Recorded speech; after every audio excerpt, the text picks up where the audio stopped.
Assalamualaikum warahmatullahi wabarakatuh. Kembali lagi bersama saya CPD Channel. Video kali ini saya akan mereview sebuah tempat wisata baru bertepatan di Desa Hambal.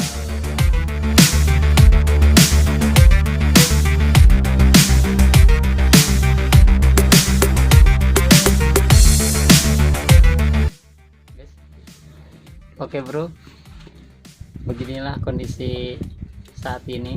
Tempat-tempat hiburan pada ditutup karena ada wabah virus corona, dan wisata ini baru dibuka berapa bulan yang lalu. Pembangunannya juga belum pada kelar, masih dibangun.